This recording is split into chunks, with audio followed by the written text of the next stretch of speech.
Journaling. It's something I thought I'd never be caught dead doing, that's for sure. But as somebody who watches way too much self-help content, as you probably do too, we're constantly pounded with information telling us, you need to journal. And as an overthinker, as somebody with big dreams, I can see how these pro-journal nerds, they might be onto something. But then I saw this Abdaal video about it, and he promises it'll change your life, so listen. Something that I put a lot of money on is that if you approach journaling in the right way, then I can basically guarantee that it can change your life for the better. And what Daddy Ali says, we listen to. So we're gonna give this thing a shot. Here's the big plan. I'm gonna use a method called stream of conscious journaling every single day. So I'm also gonna use a bunch of really good journal prompts from experts like Abdaal himself, Tim Ferriss, other hooligans like this, and I'll share that with you guys. Okay, hold up, wait a minute, all good, just a week ago. Crew at my house, and we party every weekend. So I asked ChatGPT to explain to me what exactly stream of conscious journaling was, and here's what it told me. It says that it's a writing exercise where you write whatever comes to mind without censoring or filtering your thoughts.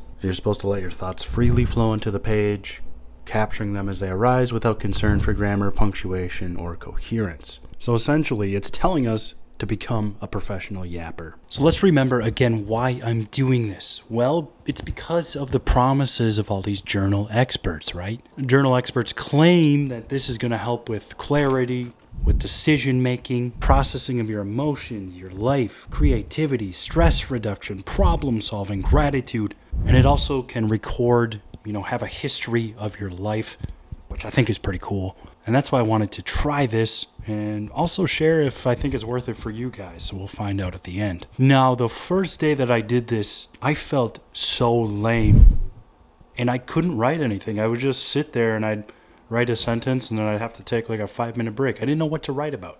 It seems so silly just to write about what you've done all day. I don't know. It's just harder than I thought it would be. One thing that I found super helpful was just setting a physical timer. I would set it for like 10 minutes and I just write. And now I'm at the point when I start journaling, I basically yap and yap and yap.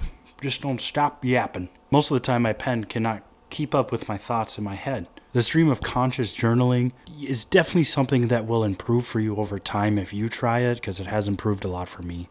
Throughout my day, I think about more story-worthy things that happen to me because I think I'm going to write this in my journal later. God, that sounded so nerdy. I really am turning into a nerd, aren't I? After my stream of conscious rant, I normally would just do like 3 what I'm grateful for, because apparently having some gratitude in your life is going to change your life as well. And today, I actually wrote about you guys. I don't know, I'm just so thankful for you guys. You guys leave a lot of really, really nice comments sometimes. So it's super cool, and I just wanted to let you know that you made it into my journal. So after I've completed stream of conscious journaling and then did gratitude, I would then turn to prompts. I originally started with a lot of prompts from Abdaal because that's kind of why I started journaling in the first place. And he's got a lot of really good ones that I don't think really should be done daily, but they should be done maybe every month or every 6 months or so, and they can really help you get some direction. Some examples are, what is one mistake that you're glad you've made? If the way that you lived the past week of your life was how you were to spend every week for the rest of your life, would you consider that a life well lived? What does your ideal week, day look like? How are you spending your time? This one I absolutely loved because I think it can help us more clearly see our goals. In order to achieve those goals, what is my day gonna look like? And if that's not really how you feel like you want to spend your day, that goal is not a goal you should have. On the flip side, it also might help you create some goals. You can be like, this is the type of person I want to be. This is what I want to do throughout my day. And you can identify with something. It helps you kind of implant that into your day, and I think that's super cool. Another great one is, what would you attempt to do if you knew you couldn't fail? That is a loaded question, but damn, it helps you be creative. Really like that one. Another person you can turn for some journal prompts are Naval Ravikant. I don't think I'm saying that right.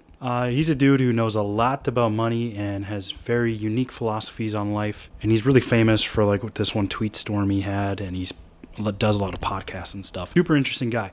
One of my favorites from him is, what's something that's easy for you to do that others don't like? This helps you find the uniqueness of you and also will help you with some purpose in life, because you can see like, what am I good at? What things do I like spending my time doing that other people are like, that sounds horrible? It'll give you some insight about maybe like a business you could create, or what type of career you should get into, or what gifts you have that others don't that you should be sharing with the world. So it's a really cool question.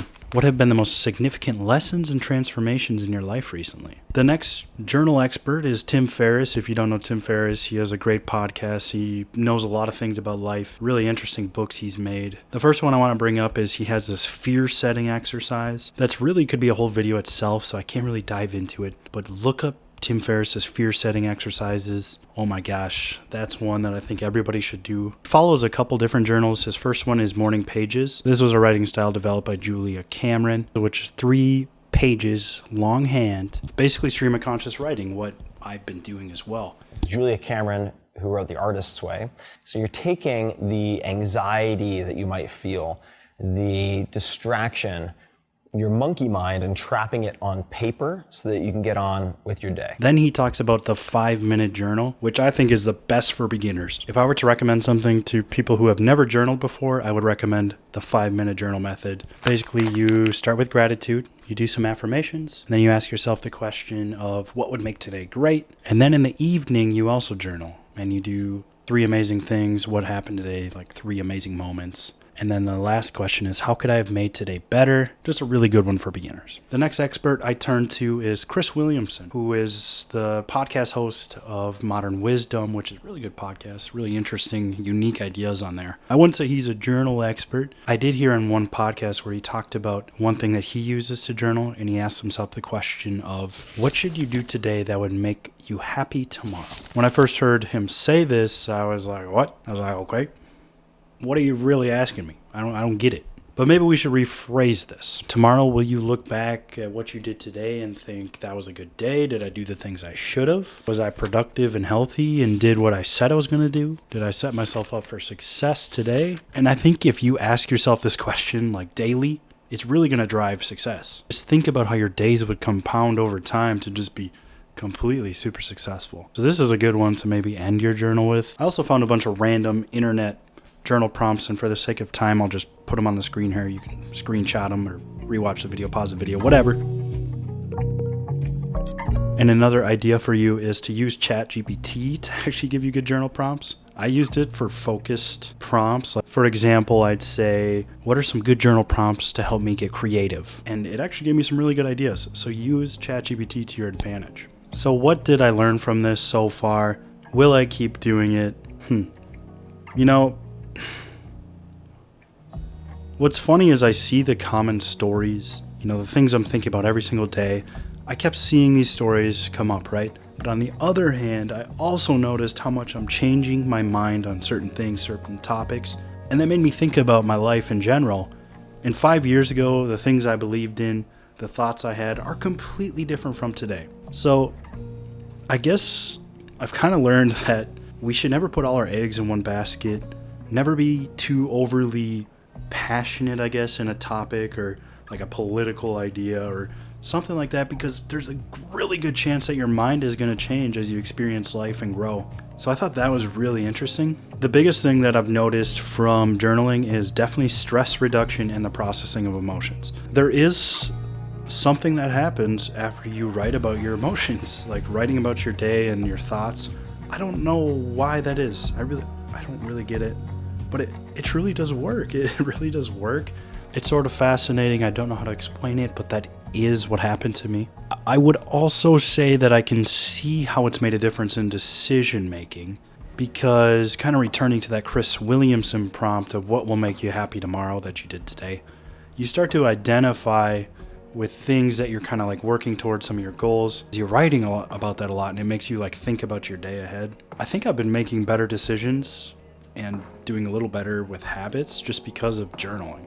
So the question is, am I going to keep doing this? Yes, actually, probably more so going forward. I've started to develop it as a habit, and I think I'm going to keep going with it. Is life-changing overused? It's too early to tell, but I'm actually starting to lean on maybe not. When I started journaling, I definitely thought I would just do this for like 30 days and then give up. I don't know. I see the benefit. I really do. I've even been journaling in the sauna.